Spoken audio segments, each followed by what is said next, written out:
I was visiting today Kingscliff Church, and I met these two wonderful brother and sister, Alex and Adrian.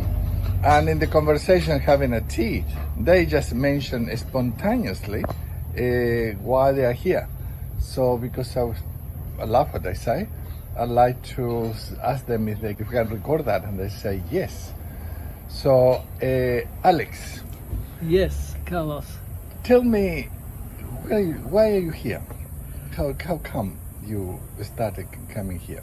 The reason I came to this small but delightful church is that I attended a funeral of an older friend many years ago now, and the priest that was doing the service there was Gary Priest, a lovely fellow, I later found out. But because it was such a moving talk that he gave, after the service I saw him standing outside, and I went up to him and said, introduced myself and said, I don't know where you're from or anything like that, but where is your church?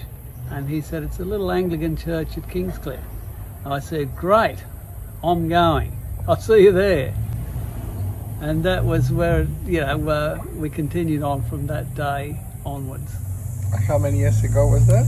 That would be over 30 years ago. Wow. Yeah. Thank you so much. No worries, Carlos. Thank you. And Gary, he passed, no? Gary, yeah, only recently, yes. He was a fantastic priest here because he had the passion of spreading the gospel to everyone, up and down the street, in and out. He did it with such conviction and feeling, and the passion that he rubbed off on all of us too. So he struck me, when I said to him, mate, you struck me as the genuine article as far as a Christian goes. So I'm prepared to come along and listen to you. Oh, that's beautiful. And you mentioned, Adrian, also that he used to be part of the community. Or Absolutely. What did he do? Yes. What did he do in the community? He used to. He was always there. He was out there.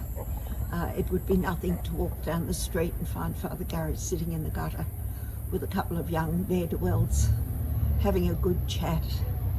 I don't know about what, but he used to gather them in, didn't he? And not only the rich, but the lowly. And we loved him, and he did the most amazing work in the community in the simplest manner. A man of God. Really. Beautiful. To give you one example of what he did, I wasn't here, but I heard there was a big, nasty chap, tattooed, teeth missing, drunk, and very cranky outside, threatening all sorts of things if the priest would come outside and show himself what this bloke would do to him, swearing and cursing, and a crowd had sort of gathered. And finally, Father Gary comes out, and this gent, will say, starts yelling at him, and Father Gary said, you know what I think? And the bloke says, no. He said, it looks like you need a good cuddle. And he reached out his hands, and this big fella's head fell on Father Gary's shoulder, sobbing. And from there they went in for cups of tea and talks. But that was Father Gary. He knew the Lord was with him, and this fella needed love. And he was barely 5 foot tall. Yeah. And maybe 5 foot round. Thank you. Wow.